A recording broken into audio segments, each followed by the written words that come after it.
കഴിഞ്ഞപ്പോ ഒരു സാധാരണക്കാരിക്കൊന്നല്ല, കുറെ ആളുകൾ അടിച്ചു പരിചയുണ്ട് നോക്കെ, അതാണ് ഇങ്ങനെ അടിക്കാൻ പറ്റണത്.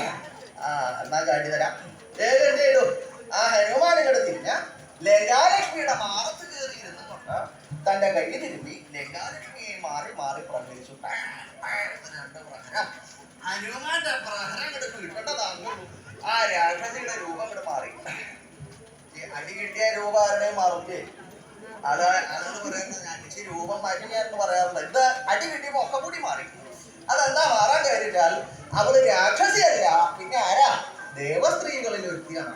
അഷ്ടലക്ഷ്മിമാരിൽ ഒരുത്തിയായിട്ടുള്ള വിജയലക്ഷ്മിയാണ് ലങ്കാലക്ഷ്മിയായിട്ട് വന്ന് ജനിച്ചത്. ഹനുമാൻ തൊട്ടപ്പോ അവൾക്ക് ശ്യാമനാശം ഉണ്ടായി. അവള് സ്വർഗത്തിലേക്ക് പോയി. പോണേക്കാ മുമ്പേ ഹനുമാനോട് പറഞ്ഞു, അതെ ഒരു ഉപദേശം ഉണ്ട്, പോണേക്കാ മുമ്പേ ഇത് കേട്ടിട്ട് പോയിട്ടുള്ളൂ, വേഗം പോവാ, എങ്ങനെയെങ്കിലും അകത്തേക്ക് പഠനം എന്നുള്ളത്.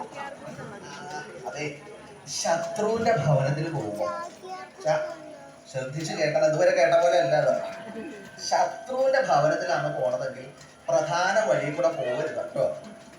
എന്നാ പിന്നെ പോണതെങ്കിലൊക്കെ അതിനെ വേണ്ടി വരുമ്പോ അവനവന്റെ അവിടെ ഒഴികെ ബാക്കി എവിടെ പ്രധാന വഴി കൂടെ അങ്ങോട്ട് കയറി ചെന്നാൽ അതിന്റെ ഉടമസ്ഥന് ഐശ്വര്യം വർദ്ധിക്കും അല്ലേ. അപ്പൊ എന്നാ അപ്രധാനമായിട്ടുള്ള വഴി കൂടെ കയറുന്നതെങ്കിലോ അതിന്റെ ഉടമസ്ഥന് നാശം വരും. ഇതൊക്കെ നല്ല വഴി കൂടെ വരാമെന്ന് വിചാരിച്ചിട്ടൊക്കെ അതൊക്കെ വേറെ വഴിയാ വരേണ്ടത്, നല്ല വഴി അവിടെ ഉണ്ടാ. അങ്ങനെ ആളുകളെ കാണാറുണ്ടല്ലോ.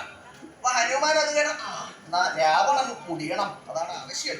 ഇപ്പൊ രാവണൻ മുടിയണം എന്ത് വേണം? ഗോപുരത്തിൽ കൂടെ കയറണ്ട, മതില് ചാടി ലങ്കയുടെ അകത്തേക്ക് പ്രവേശിക്കാമെന്ന് നിശ്ചയിച്ചു.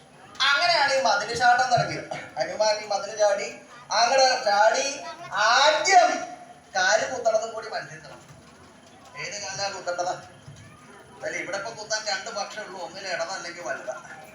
ഇതിലിപ്പോ ഏതാ കുത്തേണ്ടതെന്ന് സംശയമൊന്നുമില്ല. മുടിയാനാണ് കുത്തണതെങ്കിൽ ഇട തന്നെയാ കുത്തേണ്ടത്.